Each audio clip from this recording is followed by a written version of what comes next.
So I welcome you all to the seventh technical session. Presenters, for your kind notice, as presentation is time bounded, your presentation should be in 10 to 12 minutes. Reserve a few minutes for field questions. So, shall we start? I hope you all ready with your presentations. So now I call upon Dr. M. Ramakrishnan, Assistant Professor of Folklore, Department of Tribal Studies, Central University of Jharkhand, and Ms. Jubina Rosa S.S., PhD Research Scholar, Department of Tribal Studies, School for the Study of Culture, Central University of Jharkhand, to present the paper on Literary Construction of Vulnerability, reading Cho Daman's novel Kogai.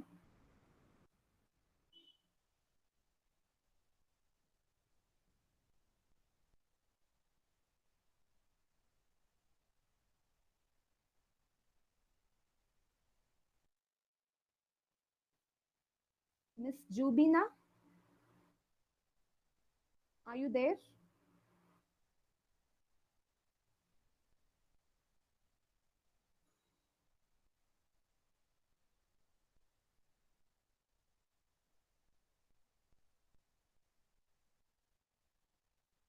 Okay, so I think she'll join a little bit later. So we'll continue to the next presenter. So the next presenter is Jaitsna Chowdhury, research scholar, Department of English, Manav Rachna International Institute of Research and Studies, Faridabad, Haryana, and Dr. Jayashree Hazarika, Assistant Professor, Department of English, Manav Rachna International Institute of Research and Studies, Faridabad, Haryana, to present the paper entitled Feminist Aspect in the Works of Virginia Woolf and Sylvia Plath. Ma'am, good afternoon, ma'am. Uh, Good afternoon to all present here. Today I'm Jyotsna Chaudhary from Faridabad, pursuing my MA English in Manavachna Institute in Faridabad, Haryana. So today I'm here to present my paper titled Feminist Aspect in the Works of Virginia Woolf and Sylvia Plath. Am I audible? Yes, ma'am. Yes. Let's begin with my paper. This research paper is an attempt to elaborate the feminist aspect in the selected works of Virginia Woolf and Sylvia Plath. In the proposed research paper, Virginia Woolf's A Room of One's Own is presented from a feminist perspective. Virginia Woolf is a cultural within the patriarchy that prevents women from reaching their creative potential. She used her fictional character Judith, Shakespeare's fictional sister, to explain that a capable woman in Shakespeare would have been denied the opportunity that Shakespeare enjoyed. Woolf argued that patriarchal education and reading practices were a condition.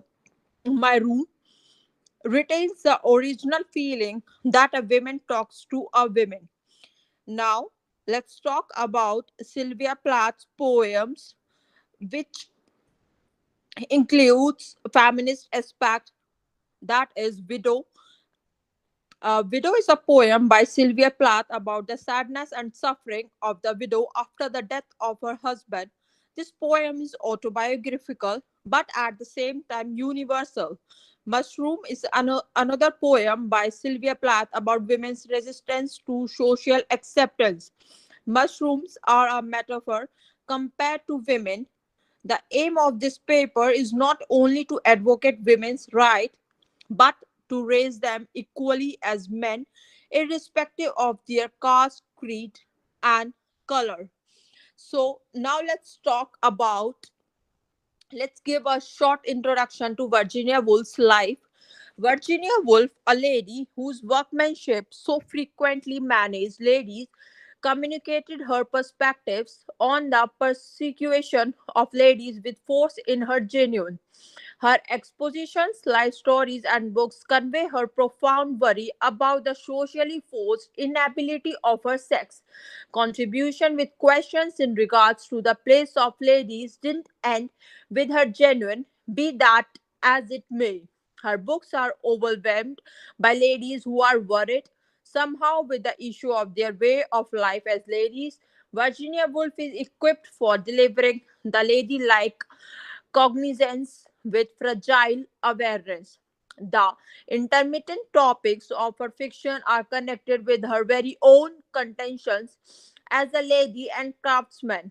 Equals can be drawn between large numbers of these subjects and significant issues of the women's activist development. In this paper, I will endeavor to examine the specialty of Virginia Woolf and to relate it to the inquiries regarding ladies which are being raised and examined so passionately today.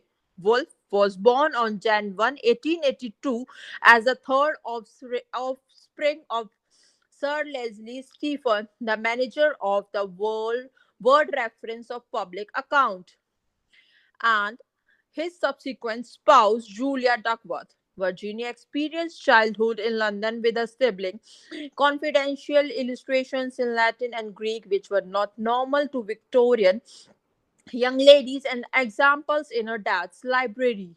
There were two significant episodes in Virginia's childhood that caused genuine anxiety attacks: her mom's demise in 1895, and after 7 years, her dad's passing of malignant growth.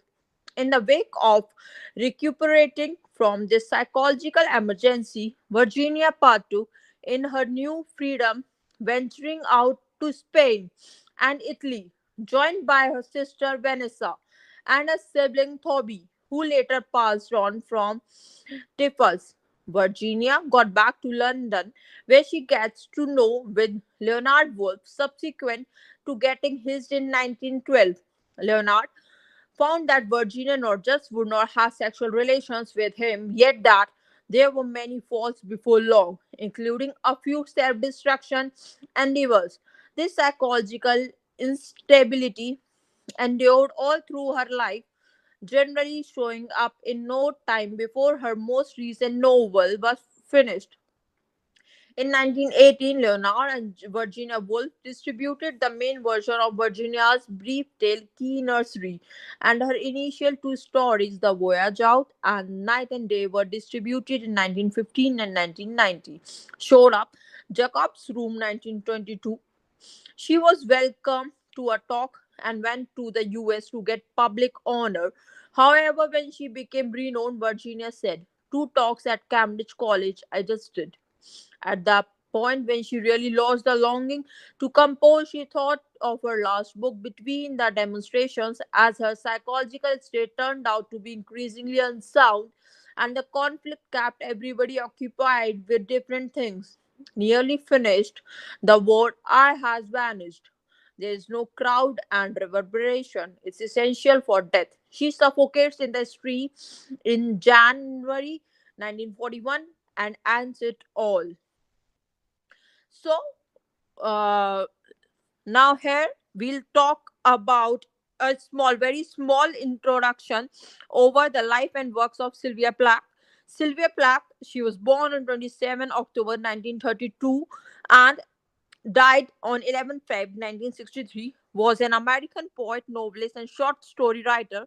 Her most notable achievement was the genre of her confessional poetry, which often reflected her intense emotions and her struggle with depression.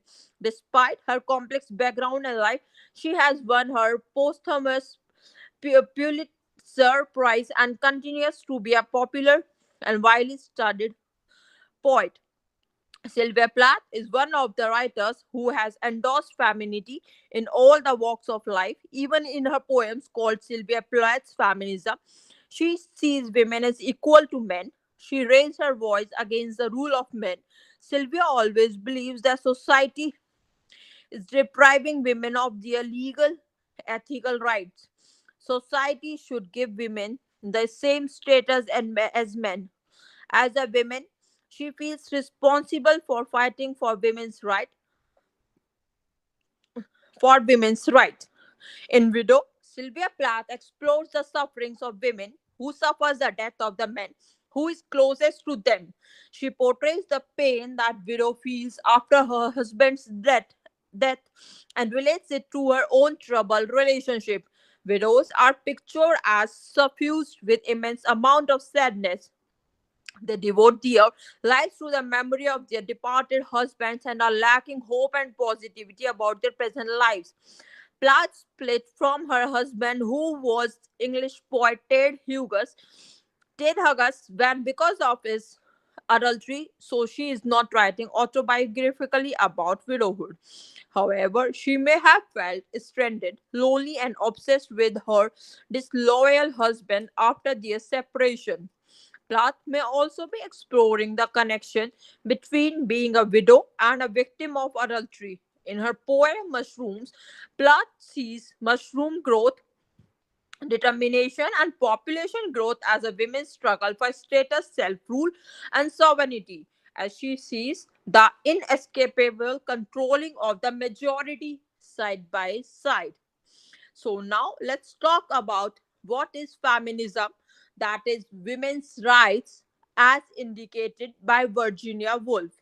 Investigate Virginia Woolf's situation on women's rights and the way things are displayed in her books and papers.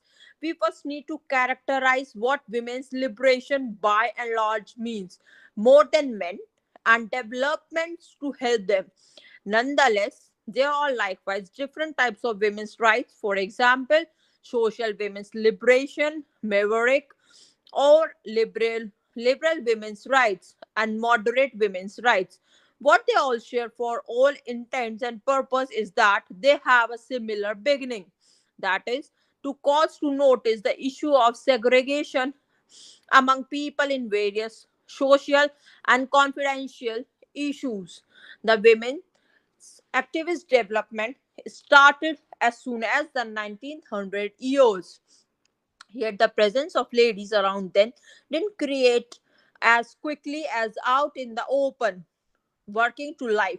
And in the mid 20th century, when it was acknowledged by the media and ladies of tablets have been the fundamental defenders of the women's activist development, which has accomplished and changed numerous things, yet has not yet accomplished its objectives. For instance, since it deals with similar standards as Emma. So now let's talk about the past life of Virginia Woolf, or what the hypothesis of women's liberation meant for Virginia Woolf as an adolescent. The connection between her folks and the capable and exceptionally regarded Leslie Stephen and his delightful spouse, who was generally there to offer him backing, and her unshared consideration meaningfully affected Virginia's disposition towards men. It is said that she acquired her mom's excellence, however, that she was unable to manage it the manner in which her mom did. She respected her mom's capacity to coexist with others so well, with incredible endorsement. However, she was unable to adapt to her mom's way of behaving, as it was proper for a lady in Victorian times, a job her mom fit entirely in. After her mom passed on in 1895 at 49 years old, Leslie Stephen attempted to compel his little girls into the vacant space the mother left, just like an ideal leader, which made them dread and disdain their dad, and which meaningfully affected Virginia, making progress toward an exit from this Victorian tradition. One more impact in her advancement towards a significant writer of present day women's rights were her two stage siblings, George and Gerald Duckworth, yet in addition her own siblings, Bobby and Adrian, who partook in a full instruction at Cambridge College while she remained at home. showed by her folks, and later getting private classes and untypical peculiarity in Victorian times as currently referenced above. And then let's talk about let's talk about a room of one's own. There is an quote by Virginia Woolf where she is likely to compose. Obscurity runs in their blood. The craving to be hidden still has them. They are not even currently as worried about the strength of their acclaim as men are, and are talking by and large will pass a headstone or a sign without feeling an overpowering craving to cut their names on it. Azal, Bud, and Chaz should go in acquiescence to their nature, which numbles in the event that it sees a fine lady go by.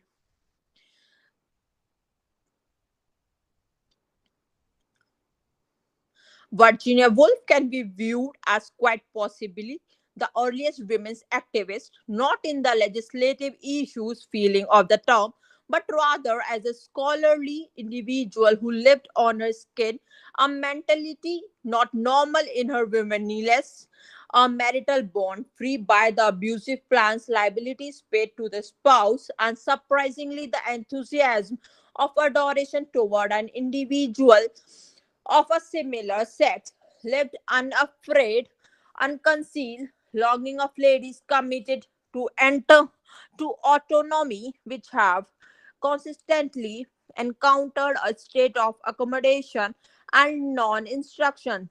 Wolf tells with profundity that recognizes her an ideal of society and lady in the years ahead will materialize with practically no issues, and that will be the switch that will raise the mindset of female society, running into a persistent rise for her. Ladies were equivalent to men, and she trusted in an eventual fate of equity for the female side. This perspective is plainly conspicuous through numerous books she composed during her life. As composed underneath, she found sexual openness with the heartfelt connection for a very long time with Vita Sackville West, a lady writer who she met at the Bloomsbury gathering. This lady was so significant for Virginia to her desired highlight composed a novel called Orlando, unreservedly unmotivated to her that discussion about the transsexual and homosexuality.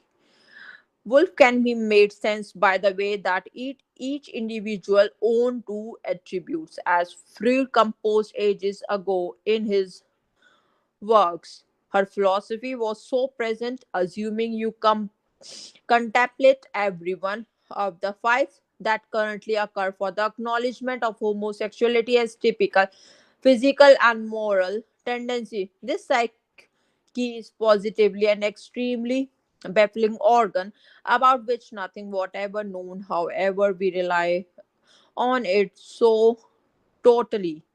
So, Virginia Woolf was an outcast for her unbelievably genuine and free vision of the lady in the general public. She was the trailblazer of the mid 20th century women's liberation, and with her occupation as columnist and author, she expanded the self assurance of numerous ladies during the 1900 years. So, now let's talk about the feminism and mental health lessons given by the legend Sylvia Plath. So while searching for my Sylvia Plath here says, while searching for myself through the adventures of Harry Potter and Fido Baggins, I stumbled across the confession style of poetry and writing explored in Sylvia Plath. So no, this is what I say about Sylvia Plath. She exemplified her melancholic thoughts through poetry and harnessed her extraordinary imagination to capture her pain. I held on to her world of poetry because it felt therapeutic and made me feel less alone in my miseries.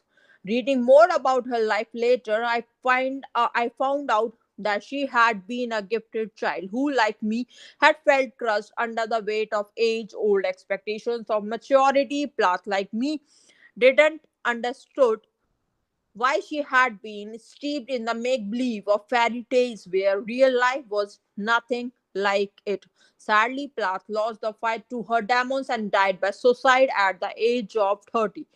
Her unflinching perspectives guided me in breaking my silence on issues of trauma and depression. Plath's life might have been full of struggles, disappointments, and limitations, but her legacy lives on those she inspired.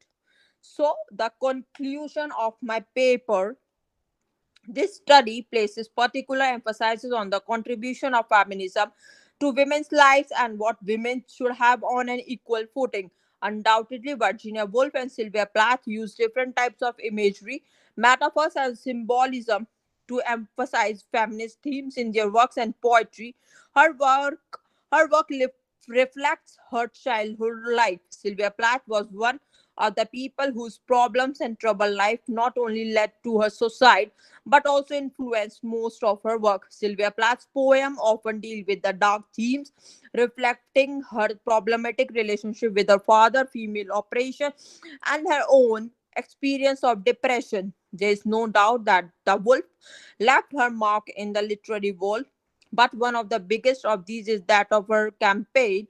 From the beginning, she was a writer who couldn't understand why men and women were treated differently and later so unfairly. Through this call for equality, Woolf began incorporating feminism into her literary work. She did it dramatically in the publication of a novel, The Room of One's Own. Thank you. Thank you, Jyotsna. It's nicely you presented. So now it's time for asking questions. So if you have any questions, you can ask.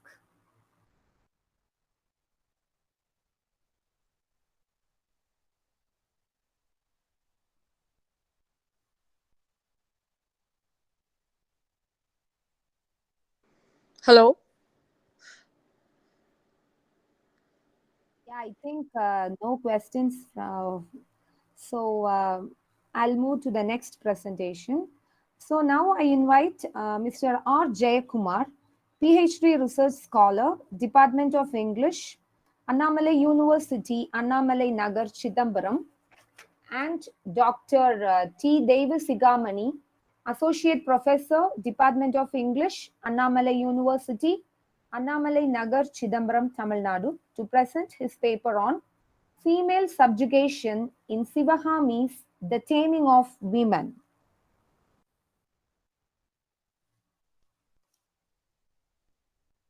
Mr. Jaykumar?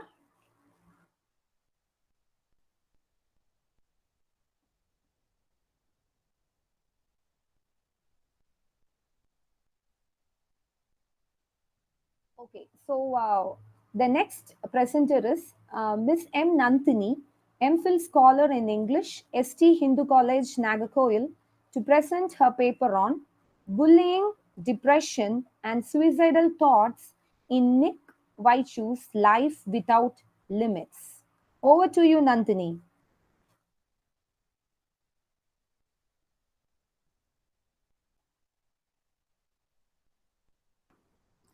Thank you, ma'am.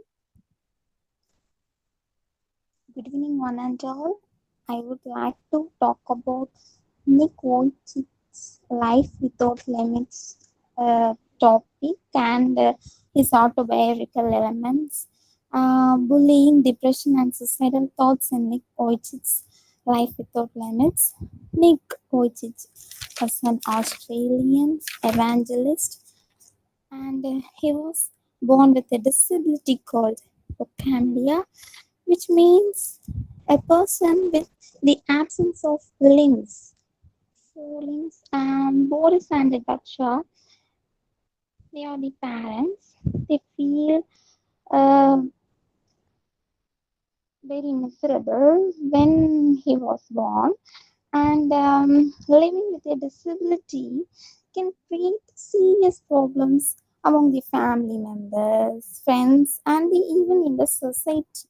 The harmful effects of stigma, the state of being disgraced, include the feeling of shame, homelessness, hopelessness, hesitation to ask for help, low self esteem, and lack of understanding by the friends and family members. There are different types of disability: hearing impairment, visual impairment, locomotor impairment, and often mental illness. Mental illness can also be included in that term called disability. Children with learning disability, fear and misunderstanding often leads to prejudice against people with mental diseases and addictions. And there are many people who are talking about the term called disability studies. And the most important is Tom Shakespeare. Nick Vujicic was born with a disability, and he may end in a terrible strike on the prestige of parents, creating disappointments, and it may maybe social drawback for everyone in even in the present days. And it was a feeling of guilt and shame for Nick and their parents.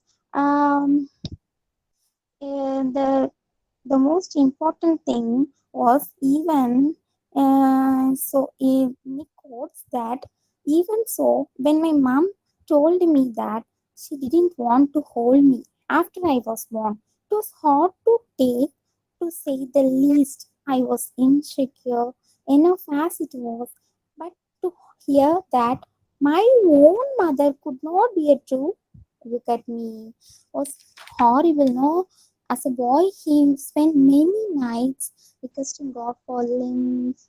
Seriously, he was attacked by the uncertainty and wondering for his everyday personal needs. Nick was avoided by his school friends, many of them bullying often, and sometimes he was kicked emotionally. His school friends always criticized him, and he just ignored them with his willpower. Nick, the most notable one was Chunky. Chunky was Nick's school friend, and he had a fight with Chunky. Uh, the only thing Nick remembered was fall 7 times, stand up 8. Success is the ability to go from one failure to another with no loss of enthusiasm. Sometimes we fail, but we may think that everything happens for a reason. We have to follow the path of positivity. And the ancient stage in labeling the mentally ill would comprise societal standards and norms. The influence of deviating from these suppresses to resist negative reactions, and thereby resisting their participation in society and normal life. Nick Vujicic encountered pain severely, both mental as well as physical. Uh, Boris and Daksha um, handled it very cleverly. Sometimes it is difficult for the parents to understand the feelings of their child. The parents face numerous difficulties and enroll themselves in a state of confusion when comfort their child. Our society has a history of degrading citizens with a common label in trying to define who they are. Living with a label also changes how the people will label and we label the recognition. For the longest time, Nick did not know the limits of his chances in life. He believes in the God as well as the uh, as well as the depression is a term in his life. Depression is a common term in mental illness. On the whole, in the universe, more than 264 million people of all ages suffer from depression. Depression is a serious cause of disability all over the world. Disability can give way someone even to suicide. There are useful psychological and pharmacological treatments of for average and severe depression. Generally, when long lasting and with moderate of extreme intensity, depression may come to be a critical health condition. If someone can conclude it with suicide means I there were mostly uh, the thoughts of the others, not because of themselves. They think themselves feel down, as well as many people with depression also suffer from anxiety. Anxiety sometimes disturbed sleep, and hunger may have feelings of low self-worth, poor attention, and even signs that cannot illustrated by the medical diagnosis. Depression affects complex interactions of social, psychological, and biological factors. People who have undergone painful situations in life are more likely to have a depression. Depression can, in turn, show sometimes the way to more tension and dysfunctions and harm the affected person's life situation. And depression itself, so the psychological treatments are there for helping people in getting back from depression. One afternoon after school, Nick was pleaded with his mom to shut the door. At that time, he was severely depressed, but later the situation was very uh, serious. Nick made an attempt to commit suicide, and thus he fell underwater and tried to get out of that. So he started counting numbers from 10 to 9, and strictly by an image in his mind where his dad and mom were standing at the grave crying, and his 7-year-old brother Aaron too cried and said that it was their mistake. So Nick left the idea of committing suicide. Emotions played a vital role, but his memory was filled with sadness and had thought of his dad and mom. Nick Vujicic finally shared his plan with his younger brother Aaron that he was planning to commit suicide when he was 21. Later, Aaron informed his father Boris. Boris is encouraged Nick and convinced him that they will always be there for Nick. Emotionally, Boris touched Nick's heart with his words that comforted him and changed his decision to commit suicide. Everyone has this kind of people around them, otherwise full of negativity. To a child, there is no assurance like a father's. Nick that decided not to commit to suicide. Even in hard times, he followed. He thanked God for protecting him even from his miseries, depressions, committing suicide attempt. If God will not take away my pain, and if there is no purpose for me in his life, if I am here only to experience rejection and loneliness, he often talks about these terms inside. I am a burden to everyone and I have no future. I should just and end it now. These were the thoughts once in the mind of Nick, but later he considered that God only knows why we were both this way, felt so close to God. Nick would pray, God, if you gave me arms and legs, I would go around the world and say the miracle. I would go on national television and tell everyone what happened, what had happened to me, and the world would see the power of God. he still believes that in his mind. God is going to fix everything for him. Nick thought that he never would have married, but God blessed Nick with his wife and four children. He worried about his health. For most jobs, they would have to hire a second person just to help me do what I was supposed to do. Who would ever hire on the price of two? Nick Vujicic, Billy, and then has one fused toe in the bottom. An operation was also performed to separate the toes, but he could use them as fingers to grab even the friends and the family members mocked him with that little food by a name called chicken drumstick. And sometimes we commit mistakes. It is we are all humans, so Nick Vujicic take it as cool thing and happened in his life, and even sometimes our prayers are unanswered, but tragedies occurs despite our prayers. Even the best people with the purest of hearts sometimes suffer horrible losses and grief.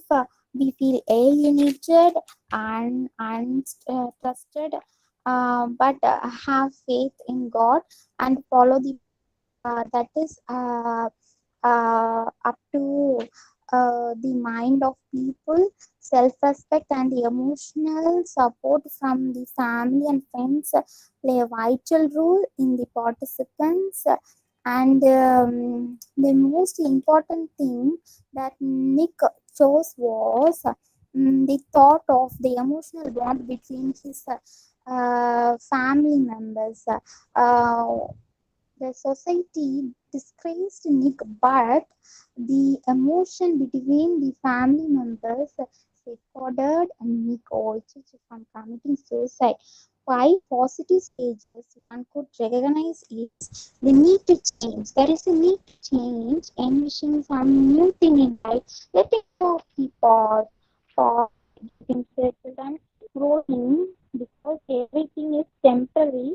And the main objective for the topic is to help others and to give awareness about the disability studies and the limited disability services is also there.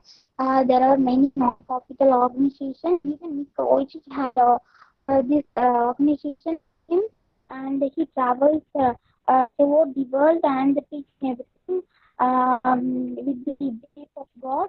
And many of he is an inspiration for everyone. Um, and the best thing one have to follow and from the coaches is they have faith on God. Even in hot have faith on God. Everything happens for a reason. Everything will be positive. Thank you so much. Nicely presented, Nandini. Any question?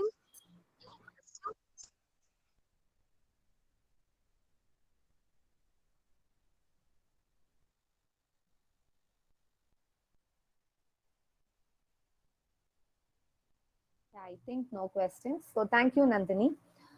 So we'll move on to the next presentation. I call upon Ms. Niyati Sharma, student Faridabad, Haryana, to present her paper entitled Relative Study of Mahashweta Devi's Draupadi and Vyasa's Draupadi. Over to you, Niyati. Good evening, one and all. My name is Niyati Sharma. I'm a research scholar, Department of English in Manav Rachna International Institute of Research and Studies, Faridabad, Haryana. The topic of my presentation is relative study of Mahasweta Devi's Draupadi and Vyasa's Draupadi. Mahasweta Devi was a Bengali literary legend. On July 28, 2016, she passed away after a 4-year battle with cancer. Her work includes short tales, novels, and children's stories. She was a prolific writer who utilized her pen to portray her political agenda. She used her stories in order to highlight the landless laborers and tribals from Bihar and West Bengal.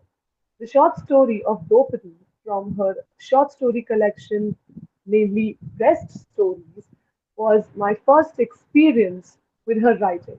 It was originally written in Bengali and Gayatri Chakravarti Spivak translated it into English. Because of its daring representation of defiance and rebellion, Draupadi had a lasting impression on me. This short story is powerful not just because it brings to the reader a story of state violence with such alarming urgency and vascularity, but also because it tells us of an unthinkable act of courage, reclaiming and affirming your humanity in the face of those who seek to deprive you of it through unimaginable violence. The story is set against in the backdrop of West Bengal's highly volatile Naxalite struggle. Draupadi, a Santhal woman, is the protagonist. She is a member of a tribal rebel organization that was engaged in the death of the cruel landlord, namely Surja Sahu, along with many others. During a drought, Surja Sahu dug up two wells. No one from the lower caste was allowed to use the two wells, which ultimately became the reason of his murder. To make Draupadi speak against her fellow members and confess to the crime, she was raped time and again by the Sena Nayak, the officer, and his men. The story is a powerful, honest, and disturbing indictment of government violence against the poor. Women's bodies are used as a tool of oppression and torment by the state. They are used to demonstrate the state's dominance and authority. Draupadi's body, on the other hand, is portrayed by Mahasita Devi as a site over which she has entire agency and authority. Draupadi rises naked from her chains and boldly approaches Sena Nayak to examine her damaged and wounded body. At the story's conclusion, displaying a tremendous reversal of abilities. She spits on Sena Nayak and refuses to dress herself, claiming there isn't a single man in this room of whom I should feel ashamed. I will not allow you to cover me with my cloth. Is there anything else you can do? Come on, counter me. Come on, counter me. Come on, counter me. Counter me. Her determination is unwavering. Sena Nayak, who prided himself on knowing the opponent intimately, was terrified of an unarmed target. Draupadi, unlike her Mahabharata namesake, does not have a savior. Because of this, she is assertive rather than passive. Draupadi rejects the state's notions of aggression and morality. She flips the situation on its head, refusing to be ashamed or bent down by their heinousness. Even in the face of such unfathomable violence, she demonstrates courage. As a result, Draupadi thoroughly owns and subverts all concepts of female subjugation. Sena Nayak is perplexed as she laughs out loud. Draupadi is considered to have gone insane, but that notion is rooted in a terrible patriarchal belief that women might readily become hysterical under duress. Draupadi, on the other hand, demonstrates her mastery of the situation by laughing wildly. Draupadi was supposed to be embarrassed by her nakedness, but instead she confronts the offenders in a righteous and menacing manner, challenging them to do worse to her. Draupadi is a stunning story that depicts the weird contradiction of being defiant and reclaiming agency despite the presence of threat. Draupadi from the Mahabharata is reimagined in a modern political and tribal setting.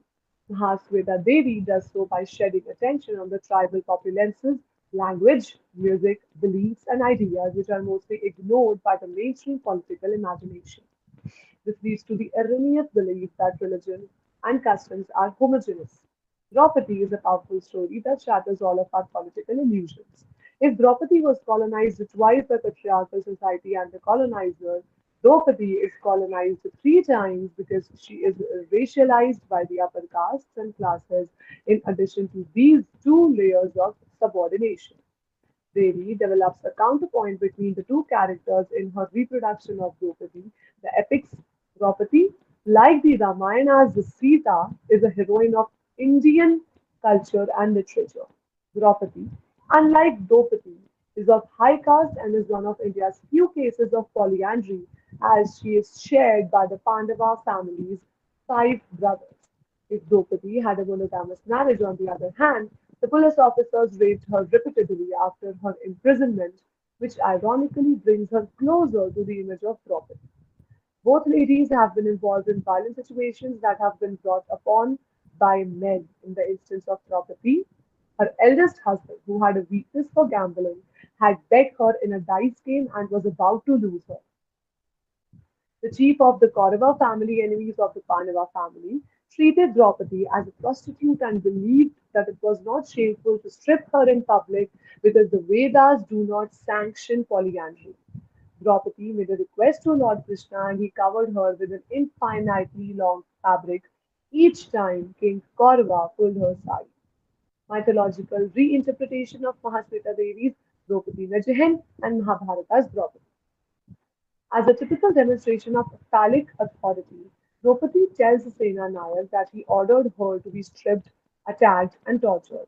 In any event, he is not strong enough to make her change her clothes. The story closes on a tense note with a bare Draupadi's brave refusal to cover her nude body, leaving a few watchmen and self important officers defenseless, afraid, and unsure how to control an unarmed lady. The name Draupadi, which is a tribal colloquial variant of the ancient name Draupadi, is the first similarity that both figures embody. Despite the fact that both Draupadi and Draupadi are exploited by male predators who derive pleasure and satisfaction from the female suffering, they refuse to accept their unfortunate fate and rise against all odds. Both women take matters into their own hands in the fight against patriarchal authorities. A group of special forces men in the story sexually abuse and torture Draupadi Mejihin. Draupadi was kidnapped and shackled, and she was compelled to put up with the cruelty she faced simply because she was a woman and a tribal woman at that. It's crucial to note that while Draupadi and Draupadi's fates are remarkably similar, the trauma they experienced is not identical. The Kaurava family abused Draupadi in vengeance for the Pandavas. The woman was persecuted in the Mahabharata in order to irritate the men, which is reflected in society in a variety of ways. The framework in which the woman is used as an object to meet male wants, whether sexual, emotional, or physical, is shown in several works of literature. Both women, victims of a misogynistic culture, refuse to be tortured and accept their positions in order to reject the violence they have been subjected to. The fates of Mahabharata's Draupadi and Mahasweta Devi's Draupadi are eerily similar, with both being abused and tortured by male authorities in society. Both women chose to voice their wrath and fury by criticizing society's misogynist nature rather than suffer in quiet. Mahasweta Devi takes the Draupadi narrative from the Mahabharata and builds a story of tyranny and exploitation of modern women around it. Draupadi and Draupadi are two examples of women who have been subjected to gender based brutality since ancient times. The mythical echoes of Draupadi illustrate the repeating nature of a society that denies women the right to live freely. Another side of feminism in the country is exemplified by this. Both Vyasa's Draupadi and Devi's Draupadi represent women marginalization in society with similarities in their characters. Draupadi can be seen through Draupadi Mejihin, an allegory to Mahabharata's Draupadi. Draupadi was obliged to bear the painful position as a result of her husband's, the Pandavas. The special forces gang raped Draupadi because they considered it was the most effective way to tame and destroy the woman's inner might and soul. Draupadi by Mahasweta Devi tackles society's patriarchal nature, which implies a woman is nothing more than her dignity. Men assault women physically, molest and rape them in the hopes that the woman would be emotionally and physically devastated, allowing men to triumph. Since the dawn of time, men have utilized physical power to dominate women, particularly those who oppose society's patriarchal framework. When the Kauravas humiliated Draupadi, she sobbed at the insults she had to bear in front of her husband. Draupadi was cruelly produced by the men of the Sena Nayak under his directions, unlike the famed Krishna of Vyasa's Draupadi. and she had no one to defend her. Despite their similar circumstances, both ladies represent political and societal oppression of women who have a voice since they appear to bring into question the fragile male identity.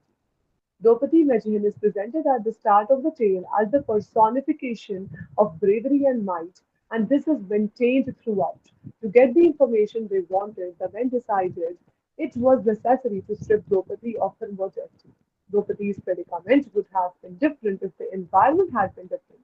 That is, if she had been born into a caste with a higher social status. Even if she had not been brutalized, it is impossible to say if she would have been spared as a result of Vyasa's Draupadi's predicament, which was comparable to Draupadi Mejihan's. Draupadi is, as previously said, a reincarnation of the fabled Draupadi, albeit there are some differences. Senanayak ordered Draupadi to be made in order to shame and ruin her for leading an insurgency in Bengal against landowners who refused to give the tribes their legitimate land resources. For Draupadi, the humiliation attempt traumatized her, thus being empowered inherently helps her break free from the shackles of injustice and discrimination.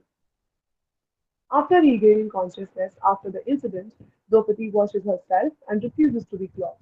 The males in the camp who had earlier lustfully stripped her of her modesty were taken aback by her decision to approach Sena Nayak's tent naked.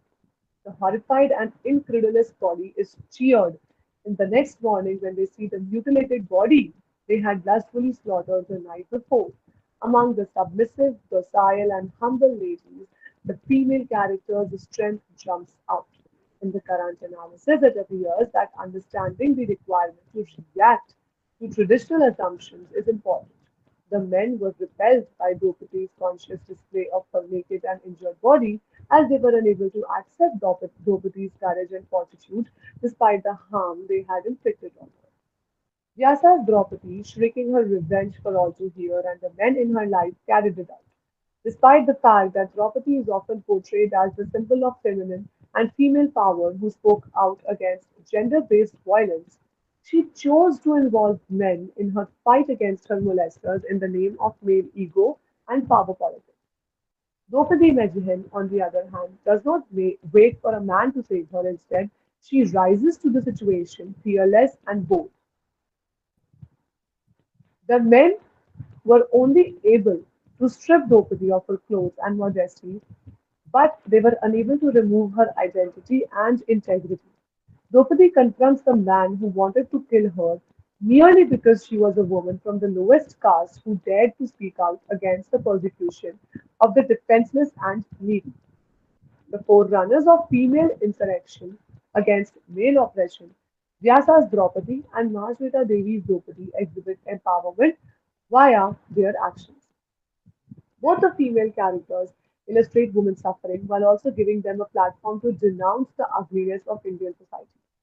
Unlike traditional Indian mythological characters, the new Indian mythological characters contribute to many forms of feminism, therefore making history. They stood up to male power oppression and demonstrated that women are more than simply objects to be manipulated by the male ego. While Draupadi is miraculously clothed in the epic, Draupadi Mejihen, a modern day rebel, refuses to be clothed, leaving everyone present virile and naked. Both the Draupadis are vengeance icons and great role models. The Draupadi story outperforms the epic in terms of destruction and the victim's reaction. Draupadi does not turn to the gods for help. Draupadi's rebellion takes place in the wilds of a forest rather than in the court of a Maharaja. Draupadi is not blessed with a supernatural male savior. The officers under Sena Nayak offer her a piece of cloth to cover her humiliation after repeatedly raping her all night. Draupadi spits the water, tears the fabric to bits, and refuses to be covered by male defined ideas like shame and female modesty. Covering up would have been a reaffirmation and strengthening of patriarchal ideology constructs of female honor and breach of women's modesty and subjecthood. The strength of Draupadi's defiance, on the other hand, lies not in her refusal to act, but in her inability to behave predictably. She redefines the concept of a woman's sexual honor when she steps out naked and confronts Senanaya. Unlike the mythological Draupadi, she rejects the guilt, fear, shame, or servility that are commonly associated with the discourse of her making. Draupadi challenges the brutalizer to counter her, and rather than lamenting the loss of her respect and modesty, she goes on to question her maker's masculinity. Draupadi's lamentations are entirely dislocated and denigrated by Draupadi's behavior as she tries to stir the masculine energy of the great patriarchs in the epic tale. In a stunning shift, the weak indigenous lady, symbolized by Sina Nayak, challenges the full power of a ruthless post-colonial state. Draupadi approached Sena Nayak, ridiculed his phony masculinist pride, and challenged him to counter her. Indeed, Draupadi successfully distinguishes violation from victimization, shattering the victim-agent binary. Draupadi manages to intimidate her offenders by using her wounded body as a weapon while standing naked in front of them. According to Mahasmita Devi's translator, Gayatri Chakrabarti's Spivak, Draupadi becomes a terrifying super-object by refusing the disciplining power of guilt embedded in the act of rape.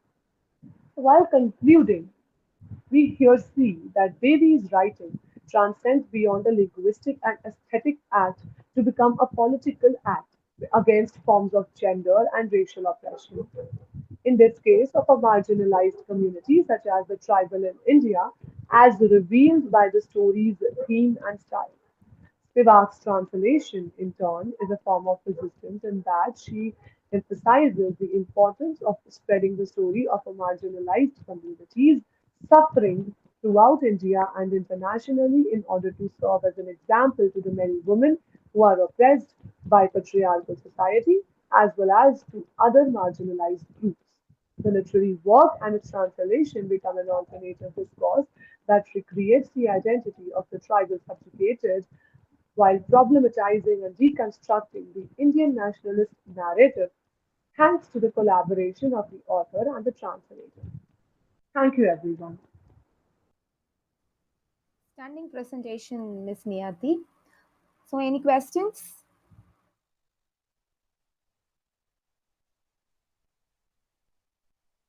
Thank you, Niyati. So, the next presenter is Mr. Rohit, Master of Arts, Department of English and Foreign Languages, MD University, Rohtak, Haryana, to present his paper on Identity Crisis, a study of Bedal Circus, Ivam Indrajit. Over. Thank you, ma'am. Good evening to respected chairperson of the session and other participants. I am Rohit, Master of Arts, and belong to Department of English and Foreign Languages, Maharishi Dayanand University. So, the title of my paper is Identity Crisis: A Study of Badal Sarkar, Ivam Indrajit. My research paper will try to examine the concept of identity crisis in the play Ivam Indrajit. The play deals with four main characters: Amal Kumar Bose, Vimal Kumar Ghosh, Kamal Kumar Sen, and Nirmal Kumar. Also, a female character Mansi acts as a female protagonist in the play. The play is concerned with the life of Nirmal, who first hides his true identity. His name seems inappropriate to the writer, so he asks Nirmal to reveal his true identity. On asking several times, the protagonist discloses himself as Indrajit. Indrajit represents a modern man frustrated by society, rigid norms, and guards his identity to escape these rules and regulations. Indrajit is afraid of going beyond the social system, so he assumes the name Nirmal to do the same. The name Indrajit also confirms to the reference to Indian mythology. Indrajit was the son of Ravana in the great Indian epic Ramayana. Indrajit had the power to cover himself behind clouds in order not to get identified, hence later called Meghnad. In the present scenario, the play projects the ambition and desires of youth. It becomes clear through the conversation between writer and the protagonist that Indrajit is in love with his cousin and wants to marry her. But marriage to a cousin is not appropriate according to social norms, hence, it is a case of taboo. Indrajit attempts to protest against the exploitation and hypocrisy of society.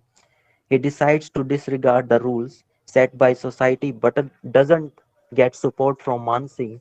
He adopts a fearless attitude against rigid social norms and wants to live an independent life. Indrajit ultimately realized that he didn't have enough potential to free himself from the shackles of society and accept himself as Nirmal Kumar, an ordinary person suffering by the existing social norms. He marries another girl rather than Mansi and leads a meaningless life. So now it's time to talk about Badal Sarkar. Badal Sarkar was an influential modern Indian dramatist and theatre director. He was a proponent of third theatre movement and focused on bringing change in the audience thinking. Badal Sarkar became one of the prominent figure in street theatre in Bengal. He wrote anti-establishment plays during the Naxalite movement. He was awarded Padma Shri in 1972. Though his plays, through his plays, Sarkar put an attack on government, the caste system, and other problems faced by society. Ivam Indrajit is one of the prominent plays by Badal Sarkar, which portrays the problems of middle class society. It was translated into English by Grish Karnad in the year 1967. The play displays a true picture of contemporary society and reflects the attitude of modern life. The play attacks the rigid social norms and reflects the problem of middle class through the character of Indrajit. Indrajit is the protagonist of the play and describes his love life to the writer. The play is absurd, having no sequence of events. Satyadev Dubey, in his introduction to Ivam Indrajit, praises the play as a milestone in the history of modern Indian drama, as he says, with the performance of Sarkar's Ivam Indrajit in Bengal, in Calcutta, in September 1965, theatre practitioners all over India became aware of significant talent and a significant play. The play provided them with a shock of recognition. It was about the Indian reality as they knew it. It was a theatrically effective and crystallized projection of all the prevalent attitudes, vague feelings, and undefined frustrations gnawing at the hearts of educated urban middle class. The play, as I told earlier, concerned with four main characters: Amal Kumar Bose, Vimal Kumar Ghosh, Kamal Kumar, and Nirmal Kumar. The name of fourth character seems inappropriate to the writer, so he asks Nirmal Kumar to reveal his true identity. He says, "What is your name?" Fourth, Indrajit Ray. Writer, then why did you call yourself Nirmal? Indrajit, I was scared. Writer, scared of what? Indrajit, scared of unrest. One invites unrest by breaking the social norm. The name Indrajit confirms to the mythical reference, and as Indrajit was the son of Ravana in the great Indian epic Ramayana, he has the power to cover himself behind clouds to do not to get identified, hence called Meghnad. In the present scenario, Indrajit hides his true identity to go beyond the existing social norms and is afraid of unrest. He makes conversation with the writer, and it becomes clear that Indrajit is in love with his cousin. Indrajit had strong bonding with Mansi since childhood, and he wants to marry her. This is a unsuitable according to the social norms and hence a case of taboo. Pritam Chattopadhyay says, Ivam Indrajit begins with the hunt of writer in quest of a premise for his play. As he wrathfully tears up his manuscript, his stimulation appears as a woman whom Sarkar calls Mansi, the creation of the mind and perhaps an Indian counterpart of Jung's anima. Indrajit represents modern man and adopts a daring attitude against societal rules and regulations. He is seen making several attempts to protest against the oppression, injustice, and hypocrisy of society. He wants to disregard the social norms but doesn't get support from Mansi, who would rather have to be a school teacher at a distant place from her home. The play presents the life of a middle class through the character of Indrajit. He tells the writer that life goes in a circle. Everything seems meaningless to him. He wants to free himself from the fetters of society. He wants to live his life independently. The play is relevant to the postmodern state of India.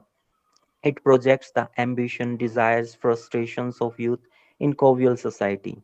Indrajit wants to disregard the societal rules but is afraid of unrest, so he adopts the name Nirmal. Indrajit's relationship with Mansi is not appropriate according to the social norms. This relationship is considered as a case of taboo. Indrajit's rebellious attitude toward rigid social norms causes anger and frustration. Writer Indrajit and Mansi to the audience, pontificating, as you all know, different conditions and different cultures have produced plays about Indrajit and Mansi.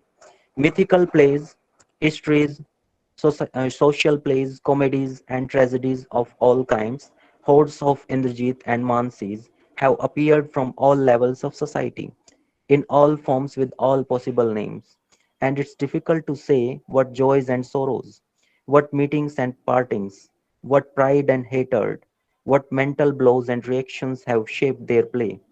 The love of Indrajit and Mansi, an immortal dramatic theme. Indrajit is discontent with the existing social norms, and one can also see a reflection of corruption in society. The play portrays the helplessness of youth in front of a corrupt system. In the second act of the play, Amal, Vimal, and Kamal go to face an interview. But ultimately, it becomes clear that the discussion is just a sham. It shows that talents and merits do not hold any importance in the current society where only money, power, and influence matter. Indrajit, when don't get support from Mansi, goes to London. In a letter to the writer, he reveals that he get married to another girl rather than Mansi. His love for Mansi and his desire to marry her remain unfulfilled. Ultimately, Indrajit realizes that he doesn't have enough potential to free himself from the shackles of society. Life is like a circle, and there is no escape from sorrow. A common person can be taken as a puppet at the hands of a social system. Finally, he accepts himself as Nirmal Kumar. To quote Satyadev Dubey again, as he says, Indrajit finds himself at parallel railway tracks, on either side tracks with an illusory meeting point. The train does not come on these tracks anymore. He does not believe in his dreams anymore, but he has now come to the bitter awareness that they were just dreams dreamed by a person who thought that he had the potential, but in fact is a very ordinary person he is, Nirmal. To conclude my paper, Ivam Indrajit presents the life of Indrajit, a disappointed man, frustrated by rigid social norms. He wants to disregard the rules of society but is unable to do so. Indrajit's desire to marry Mansi remains unfulfilled, and he accepts himself as Nirmal Kumar, the name adopted by him in order to escape reality. Ultimately, he realizes the truth of life, that there is no end to problems and no escape from the sorrows of life. Thank you, everyone. Your presentation is clear, factual, and understanding, Mr. Rohit. Any Thank you, ma'am. questions?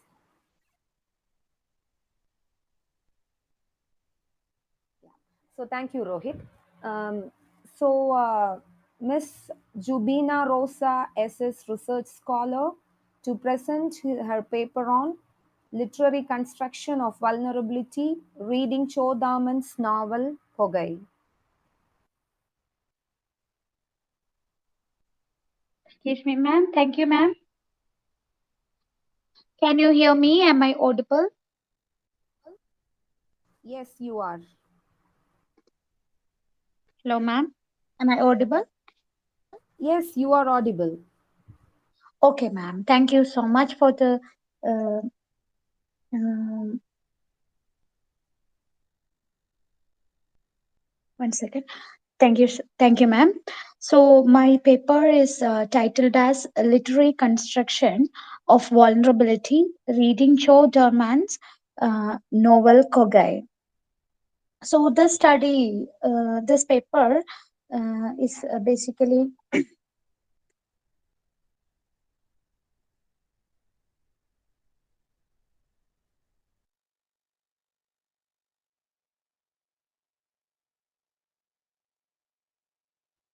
Sorry, ma'am. Let me introduce the author first. Cho Derman. Being a spinning mill employee, Cho Derman took voluntary retirement for pursuing his career as a full-time creative writer in a small town, Kovilpatti, under the Thoothukudi district of southern Tamil Nadu. He was born in an agricultural family and in Urulaikudi, a nearby village of Kadaliyur in Kovilpatti circle, and his parents were Miss Ponnathai and Mrs. Ponnathai and Mr. Salai Yappan, folk performer of oil kume. He is influenced by another famous writer, uh, K. Rajanarayan, who is known for reflecting the agricultural life of the land of black soil in a simplistic style with Kovilpatti dialect, and his first work appeared in 1980, and many stories, short stories,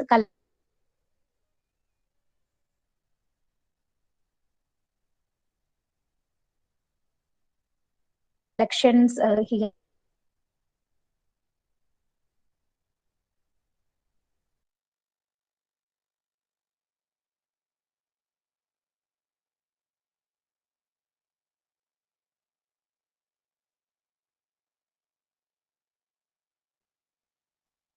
Jubina, Jubina, you're not audible.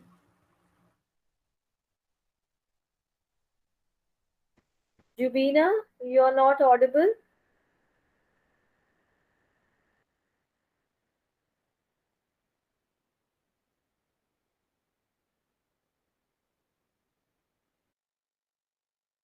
society could be understood with the help of what international theories of culture that try to define the roles of different forms in inculcating the cultural framework on individuals as members of a culture.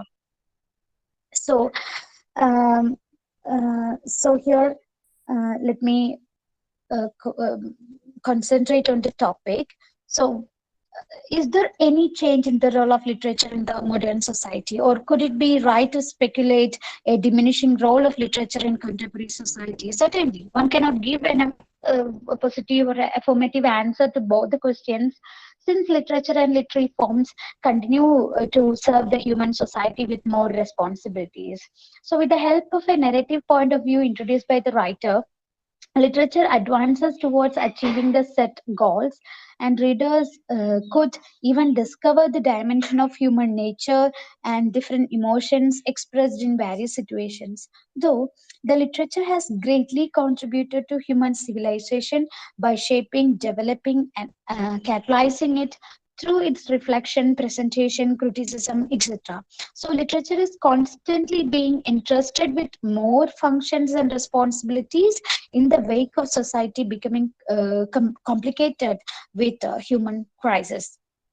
However, literature has always been anticipated to play a great role in sensitizing individual in a given society to be morally and intellectually conscious about human problems for creating empathy towards achieving solutions.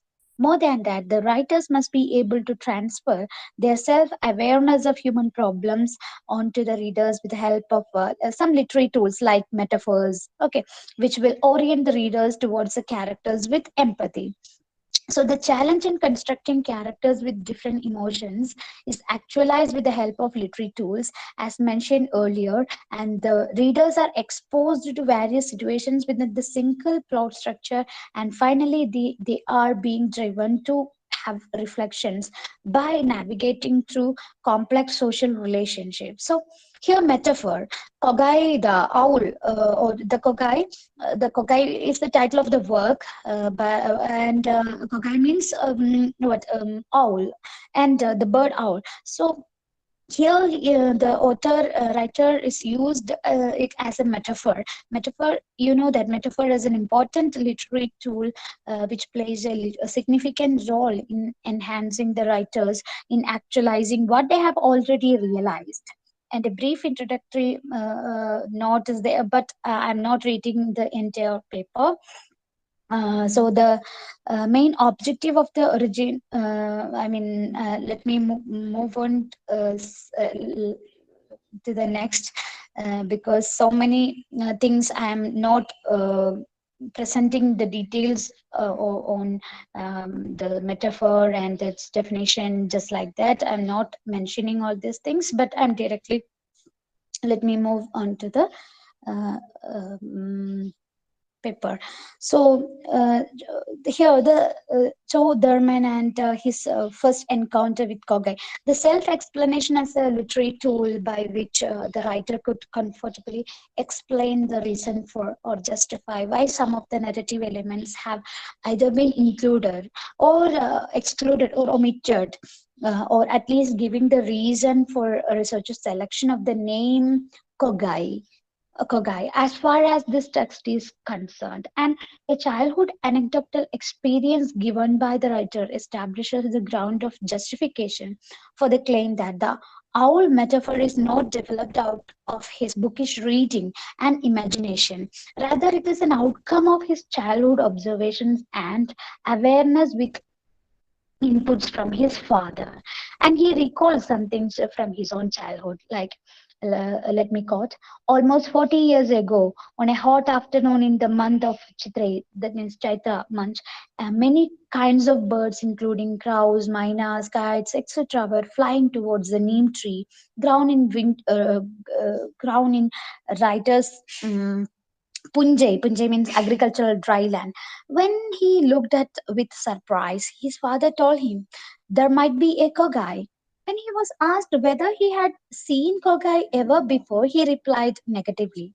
Then his father, with him, started walking fast towards the tree, and he started bowing down with fronted land. And when the writer looked at in the direction, he saw a big awkward bird being attacked on the head by other birds. So the owl was kept turning its head left and right and opening its mouth wide. Whenever it opened its mouth, firelight red glittered inside its mouth. What an injustice! Why all the birds are attacked the owl? Owl. So even small birds were chasing and attacking the owl. So when he asked, "Can't it attack them back? Can't it attack them back?" But his father told him that it can't see in the daytime, and but during the daytime, but no bird can approach in it in the night, during night. And the writer, as a boy, further asked his father how did other birds know the presence of the owl in the this or in this particular tree. Like many things in God's creations, birds might know whatever things we did not know. And the writer used to be surprised about Kogai, and he mentioned that he had seen Kogai many times thereafter. Whenever he saw Kogai, he felt that he was also a Kogai, as he was wandering with the 1,000-year-old identity, which he couldn't see it, but it was visible for thousands of eyes. So, in the life of nocturnal birds like Kogai, many good events would happen. Happiness and sadness happen only during night. In the same way, the writer foretold that many things happened in the novel during nights only. And he related it with the suitability of novel form in reporting the changes in society that happen in the in the gap of many years. Finally, he commented that even after 40 years, I could see Kogais, but they now appeared as what I had seen 40 years ago, as hiding in tree branches and sneaking in holes and getting stung by other birds. So the writer's first encounter with the Kogai, his anxiety over the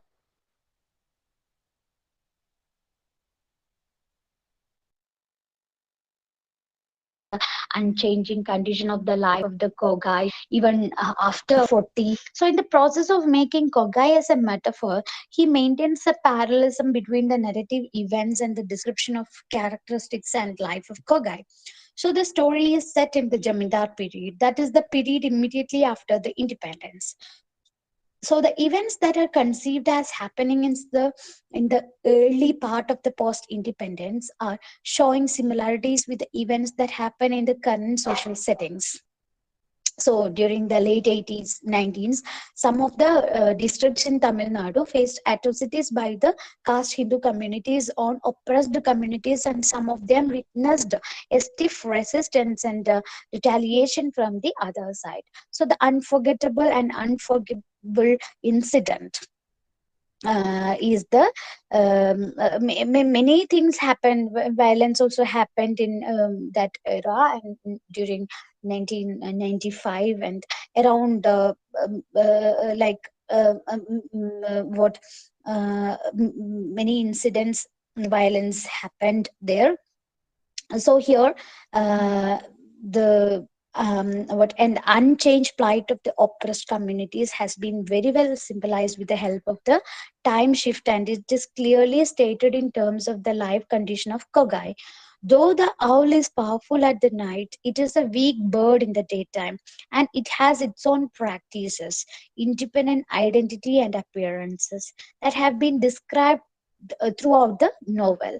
In the same way, the life and the characteristics of the oppressed communities, some of the events and their descriptions are here to reflect the life of the oppressed communities. And it must be noted that the life and plight of many communities like Palar, then Sakiliar communities are here collectively repressed in this particular article under the term oppressed communities. So mm, I'm not reading the entire paper here, but some of the examples, or I have to, I can give, like on the way to attend a death ceremony in the nearby village, uh, Pala community, they were supposed to walk through a local liquor shop. Two persons from the dominant caste were sitting there, and the liquor can was next to them. After seeing them, one person who can alerted another person to take another, I mean to take some other way or path, or else they might try a trick to rob money. And he recalled the incident that once Calipan was on his way. This was a stick or the path of Calipan crossed over it, and he was caught by them, and as a punishment he had to hand over his hard earned money. One second.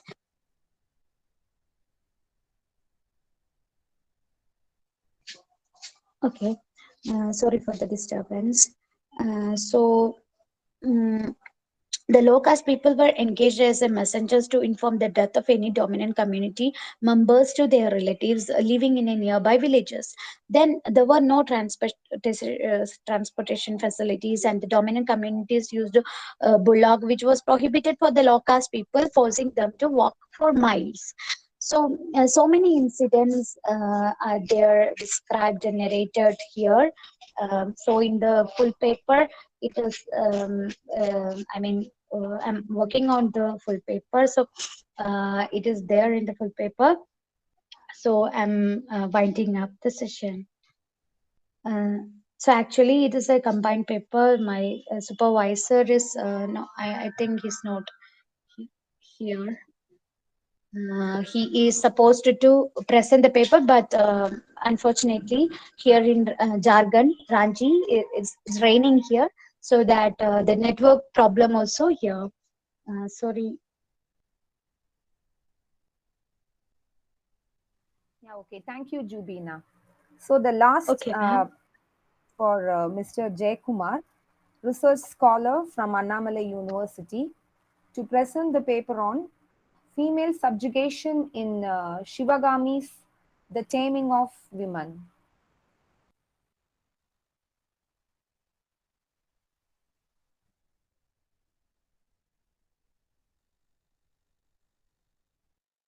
Okay, so I think he's not available. I would like to thank all presenters for their wonderful presentation.